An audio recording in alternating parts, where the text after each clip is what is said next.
Hello and welcome to the Final Whistle with me, Daniel Waterson, looking back at Sunday's 0-0 draw with Celtic at Easter Road. Coming up, James and I have the usual post-match chat, and then we've got the interviews from Paul Heckingbottom and Stephane Omeonga. But first, let's remind ourselves of some of the best bits with Hibs TV's Cliff Pike and Dave Armstrong.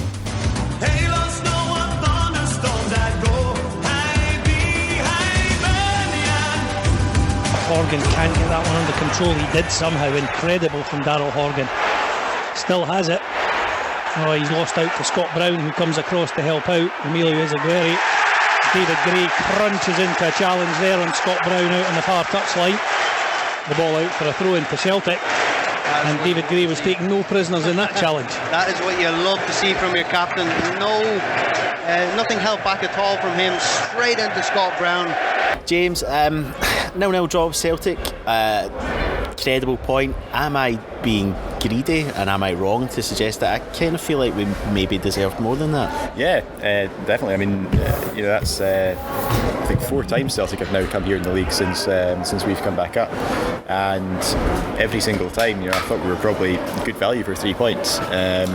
It was a good performance. I think we spoke at half time. It was a very odd tempo to the game. It was very sort of end of season, played in 21 degree heat in April, which is farcical. Neither team has anything to play for, but I suppose technically both teams do have things to play for. It wasn't sort of a frantic kind of pulsating end-to-end contest, but it was still entertaining enough to kind of hold your attention for all 90 minutes. In the end, are we disappointed we didn't come away with 3? Being greedy, yeah, I think I probably am. I'll take a point though.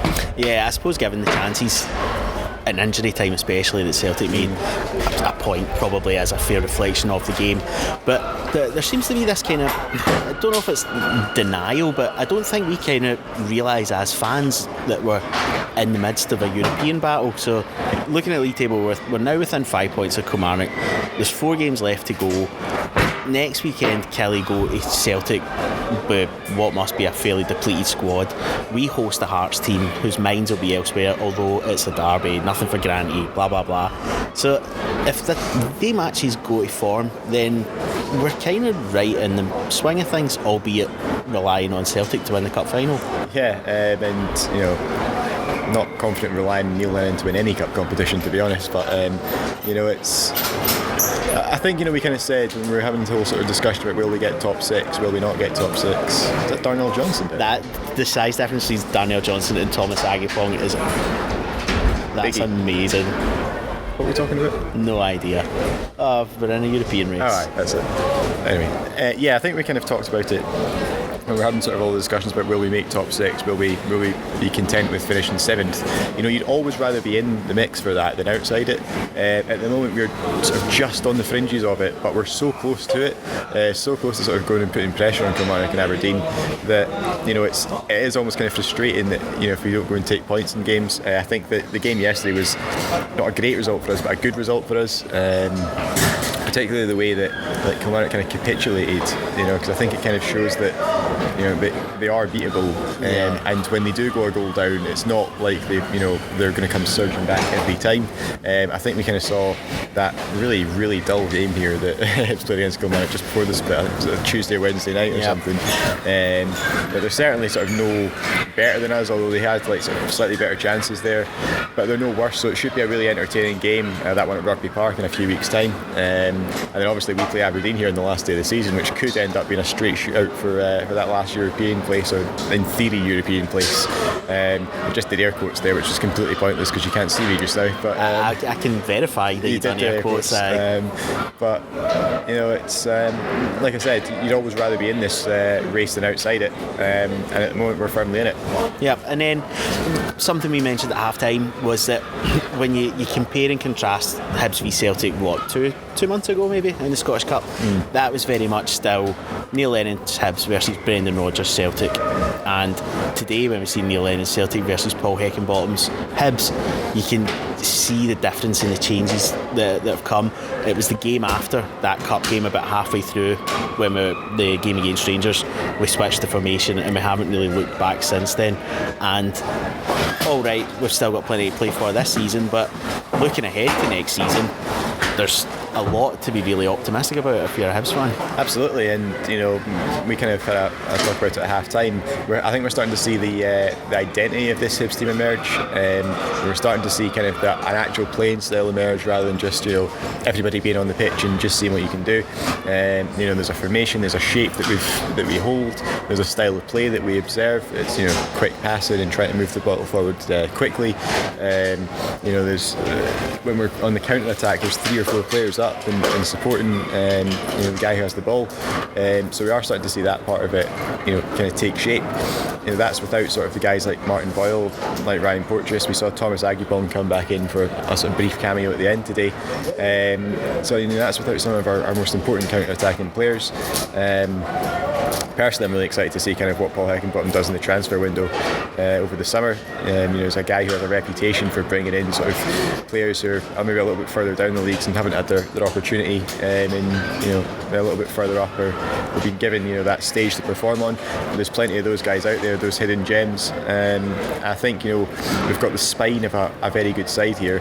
If we can add European football to look forward to next season as well, that's even better. It's a bonus. Really. Yeah, you think even if we started next season with a front 3, so we seem to be going for this sort of 4-5-1/4-3-3, and you put Horgan, Boyle either side of Canberra, that's without even thinking about who we could hopefully keep on for next season. It's pretty mouth-watering, the thought of the 3 guys kind of running at defences next season. Yeah, and you saw today when those guys were getting up to full speed and running at the Celtic defence, Celtic were struggling, and that's in theory the best defence in the country. So it's certainly plenty to be excited about and plenty to be pleased about with the performance today as well. Yeah, so looking at the game, no changes. Unsurprisingly, it's all about consistency these days from the team that beat Hearts at Tynecastle. I was going to make a joke about a minute into the game that we hadn't scored yet, but then we started creating chances as early as the second and third minute. Horgan has a shot which is fumbled by Scott Bain. We then get a cross put, and I think it's Horgan that puts the cross in. Omeonga's inches away from just touching it in, and all within the opening 10 minutes. I think Bain's again uncertain for an Omeonga shot. He puts it round the post, and Hibs sort of flew out the traps. But even looking at those shots that Bain wasn't comfortable with, there was passes on, and maybe that was the story of our game. Was it just when it came to that final decision every time we just maybe didn't make the right pass or catch the runner? Yeah, I think it was true for both teams today. They both seemed to be really good up until the point where they got to the edge of the opponent's box, and then it kind of fell down, and there's a real sort of lack of killer ball at times. But we looked threatening when we went forward. If you've got guys with the kind of pace and quality of Daryl Horgan going forward, and the pace and quality of Phil Canberra on the other side, and kind of the running of Mark McNulty, just boundless energy of Stephane Omeonga, you're always going to cause teams problems. Scott Bain, I think he makes obviously a really good block in the last few minutes to deny Ollie Shaw, or Mark McNulty. I wasn't really sure who got the last touch on it, but there's 2 shots right at the start of the game there from Horgan and from Omeonga that he's not looked hugely comfortable with. I did notice we were watering the surface quite heavily before the game, so you'd wonder if that's when we played a part in it and the ball skipping up off it. But we're causing Celtic problems, and maybe a little bit disappointed that we didn't take one of those chances. Yeah, and then Celtic then start kind of grow into the game a little bit. Edouard has one that just goes past the post. Hanlon, this is for me, is maybe with the exception of the Shaw McNulty one at the end, I thought our best chance of the game. McNulty knocks it down to Paul Hanlon, who's about 12-14 yards out. I don't think he realises how much time and space he has, which again was probably a big part of certainly that opening half an hour, was that Celtic were affording us so much space coming forward in the midfield, and it was almost as if we were caught out by just how much room and time we had, and that was maybe shown with the Hanlon one. He puts it over the bar, and when he looked around he maybe could have thought, man, I could have taken another 2 touches there. Yeah, it's the old cliche that it was a defender's finish. You were kind of hoping it was going to fall. If it's the other way around, Hanlon knocking it down to McNulty, he probably takes the net away.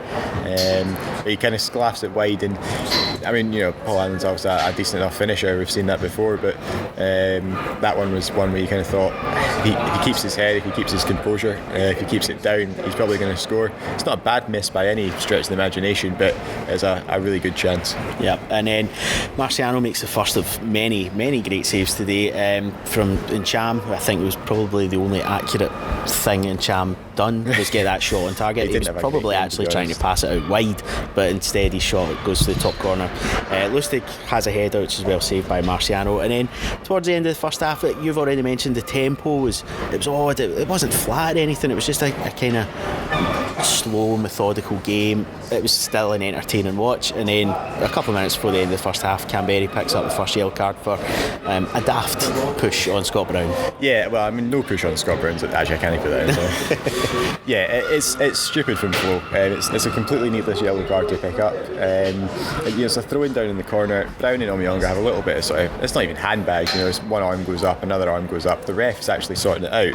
And Canberra, what I like is he kind of sort of slowly and methodically walks over with a real sort of like Darth Vader like kind of intensity, and then pushes Brown. It's not as if he comes like storming in and he's like completely lost the head. It's very sort of thought out that no, I'm going to go and push him. Yeah. It's like the end of a playground fight when it's all stopped and that one kid then runs in going, I was going to just about to do that there. It's just it was just a very sort of weird booking to pick up. I mean, I'm sure Paul Heckingbottom and Robbie Stockdale will have drummed that into him at the break, but it was a completely needless one for Flo. Now we can hear from head coach Paul Heckingbottom speaking after the game.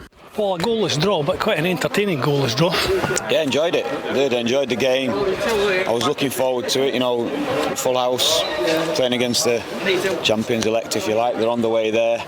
Us in good form. Sun was out. It was a different feel for the game, I think. We were really looking forward to it, and I think it delivered, definitely. You must have been delighted with the effort that you got from your players again on an energy-sapping day. Yeah, the effort, the quality, everything was there. There's lots in that performance for long spells, which are what we want to be about going forward. Where we want to win the ball back, the risks we want to take to win the ball back, the speed we want to break, and then keeping the ball at times. I think we could still be better, I'll be honest. Being greedy, disappointed that you've not won the game, but listen, I think it could have gone either way. Celtic will be saying the same thing, but when we were on top first half, we needed a goal, or we needed one of those balls just dropped for us in the box second half. But yeah, really pleased. It was evident right at the death there, a lot of the boys were out on their feet. Celtic had just that spell of pressure in stoppage time, but your goalkeeper stood tall for you. Did well, two good saves. One really good one for me was the 1v1, the one moment where they did get an overload, and it was very reminiscent of their save against Kilmarnock here a while back, so that was the big save, the big moment for me. The great thing about the performances though is it must be breeding confidence. The guys look like they're enjoying what they're doing out there, and we move on to an Edinburgh derby again next week. It seems just a matter of time since we had the last one. You tasted victory in that one. We'll be looking to do the same again next time around. Yeah, it is. It's strange that it's come around so quick, but preparation will be the same. We want to win, of course we do. We want a full house here. We want a similar performance to today, and we're not listening. We know it's going to be tough. I said the last time we played Hearts what they are, especially in a derby, that they're going to pose problems 100%, and they did against us the last game, so we have to be ready, we have to be prepared, as we will be, and whatever we give, the players are giving everything like that, we'll back them all the way, and they're getting what they deserve at the minute. The point today could be a big one come the end of the season. You've said that you'd love us to qualify for Europe. That edges us a point nearer to Kilmarnock. 4 games left to play. Still not out of the question. No, it's not out of the question, but it's not a realistic one. We know that, and it's not as focused. We're not talking about it. It's just the next game. Can we win?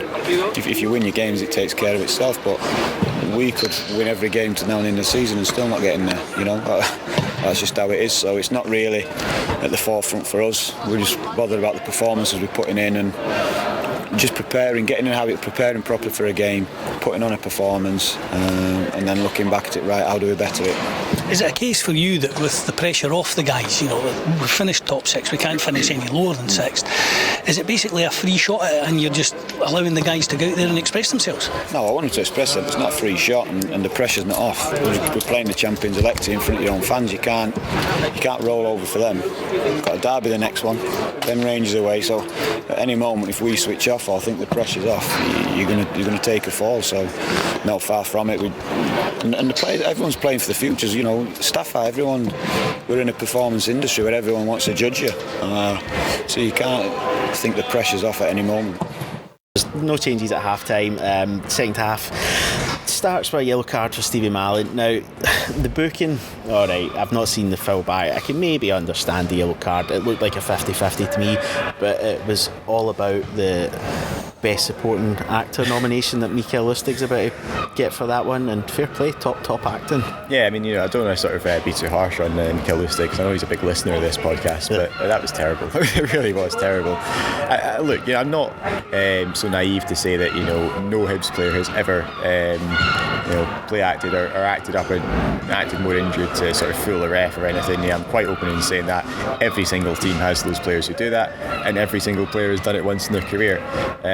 But that was pathetic from Lustig. I mean, it was the fact that he kind of leapt back to his feet as soon as Malin was booked. As soon as the referee put his hand in his pocket, it was like I mean, he actually, it's one of those where kind of the first challenge, the challenge goes in, and it's like that one where you go down and you almost leap from the ground up while holding his leg, and then he was fine. Seconds later he was fine. It was just it was pathetic, really, to be honest, and one of those that I'm pretty sure people on, I've not had a look at social media yet, but I'm pretty sure people on Twitter have taken him to task on it, and be interested to see if the highlights packages show that as well, because it was awful. It was really bad. And then from there the game just kind of ebbed and flowed without huge chances being made, maybe up until towards the end. Bookings and subs is a regular theme of second halves, but it was bookings and subs. So I think the least surprising substitution of the season that I've seen, Rogic coming on for Cham. Gray wiped out Scott Brown. I'm pretty sure that the cheer that got was louder than any goal we've ever scored in the League Cup pre-quarter-final stage.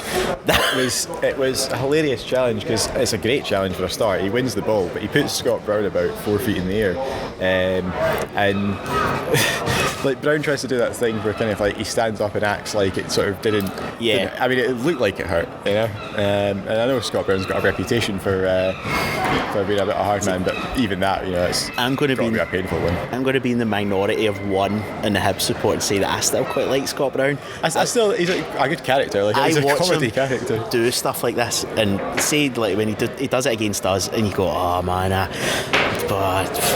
hate Scott Brown, and then next week I'll watch him do it against, I don't know, Aberdeen or Dundee, and I kind of laugh and I go, mine used to do that for Hibs. I still quite like that, and and somebody said it next to us, it's like he hulks up, he feeds off that kind of energy. I think we maybe seen it with David Gray as well, when he got a shot in the pus, to put it bluntly. I mean, that hurt. And the away end kind of went when he went down, and it's as if Gray heard that and went, nope, can't stay down now, need to get up. There was that side of the ground going away with that, and then there's the rest of it just going, ooh.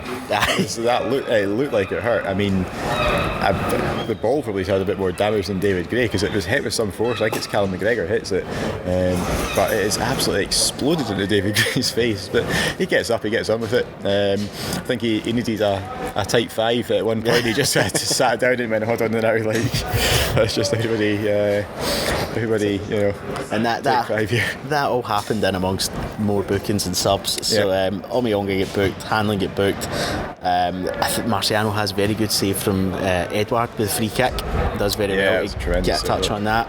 And then Canberry has again, to go back to that whole, we've got time and space and there's options. Canberry is out wide, and the shot is just wild. He gets subbed immediately after that, not to link them or anything. Slivka and Shaw come on for Canberry and Milligan. I thought that was a sign that we were going for it, which is quite right too. Edouard puts one over the bar when he maybe should have scored. Rogic puts one wide. Edouard has one disallowed for offside. No one complains about it, so by that gesture it must have been offside. That's the rules. And then Hibs start to make a couple of good chances themselves. Ollie Shaw has space out on the left hand side of the box, and he could take the shot, he could cut it back. I think there's a first time pass to put it square to McNulty for a tap in, and in the end he just gets it all wrong, and that was a huge chance squandered there. I mean, I've heard Ollie sort of talking during the week and saying that training Paul Hanlon has been trying him out wide, and he's trying to adapt to a new position, and you can maybe kind of look at that and go, well, alright, it's a guy who's sort of playing in that position for one of the first times, and he gets the ball out wide, he's maybe not 100% sure what he is to do with it. And you see guys like Daryl Horgan, when they get the ball out wide, they instantly know what they're going to do. It's just it comes naturally. Ollie's a striker who's been converted into a winger. It's going to take a little bit of time for him to get more used to that, but that was one of those where just, it's going to, if in doubt, smash it. If in doubt, just hit it straight across the box. It'll get a touch, it'll go wide for a corner, or it'll end up in the back of the net, and that's really kind of what you're hoping for. But maybe a little bit of inexperience on Ollie's part there. Yep, and then so our final sub, we see Thomas Agipong return. He comes on for Darryl Horgan. McNulty has a header that goes over the bar, and then this is a chance where you kind of thought, right, if it's just not going to happen today, I'd love to see it back, because it's almost as if Shaw and McNulty get in each other's way. The two of them are 5-6 yards out, and I've still no idea how that ball ends up in Scott Bain's arms. You wonder if they could sort of got in each, like you say, get in each other's way. It's one of those where you basically just, again, you need somebody with enough authority to just put their foot through it. It's actually a good block from Scott Bain. He smothers it really well, but you're right, it's one of those you're looking at going, if we're not going to, if that one's not going to squirm over the line somehow, then I think 0-0's probably what's in the cards here. Yep, and then so Stevenson gets booked just as the injury time board goes up. From that free kick, it's a poor effort for Rogic. We were all expecting the inevitable, that comes straight off the wall. Then we see Marciano make a fantastic save from a header from the corner. Hanlon, an incredible block when Edouard looks like he's clean through and going to just put it in the back of the net. So it finishes 0-0. We rode it out well, a clean sheet. We think, it's 9 unbeaten in the league now for Paul Heckingbottom, and I'm not. I was going to say I'm saying it now. I think we'll get 4th. I'm not. I'm very, very cowardly. But next weekend's interesting. Kelly go to Celtic. We expect Celtic to win. Hearts come here, and it's almost terrifying that we are going to be such favourites for that. Yeah, I watched a little bit of the Rangers-Hearts game yesterday, and Hearts, to kind of put it bluntly, were terrible. They were very, very poor, and they made that Rangers team look a lot better than they are. Which is usually our job, making teams look a lot better than they are. Hearts, in theory, have one eye on the cup final. They're coming off a run of results that includes a defeat against us at Tynecastle, but to be honest, it doesn't really matter what I say, because it's an Edinburgh derby. You can never predict what's going to go on. It's a very rare Edinburgh derby in that it's 12:15 on a Sunday. It's a very rare Edinburgh derby. It's going to be played in the light, basically. It's too hard to call. On the one hand, like I say, Hearts have one eye on the cup final. On the other hand, there's cup final places up for grabs. I feel like it's just kind of completely repetitive every time we talk about a derby here, and you can't predict it. I think we should have enough about us to win, but you can't predict it. It's so difficult to come out and say I think we're going to win this. It's terrifying to go into this as favourites.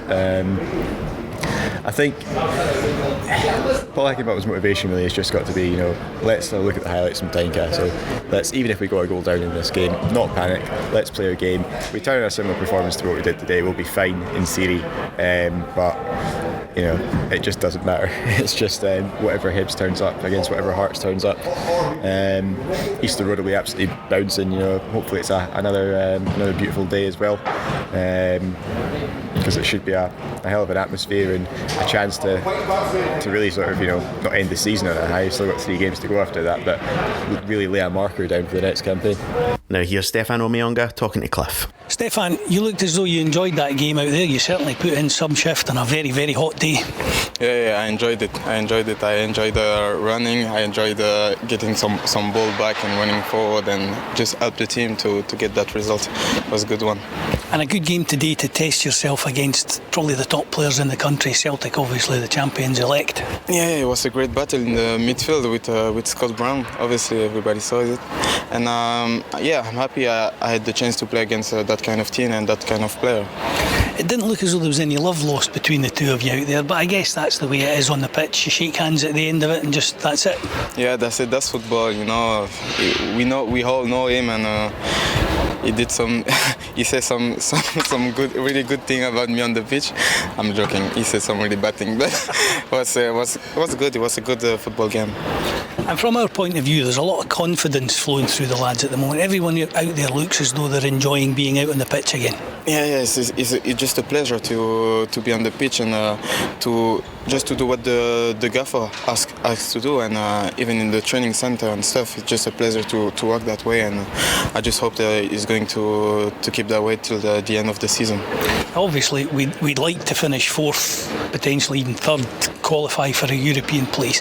It's going to be a tall order, but performances like that today, taking a point against Celtic, that could be an important point to help us do that. Yeah, that's not a bonus, because we wanted that point. We wanted even 3 because we are home, and we in the front foot we just wanted to make a result. We did it, and if we take all the game that left the same way, I think we can afford a good thing at the end. Sometimes you have to take risks to try and get the points, and when you do, you leave the opposition a chance or two.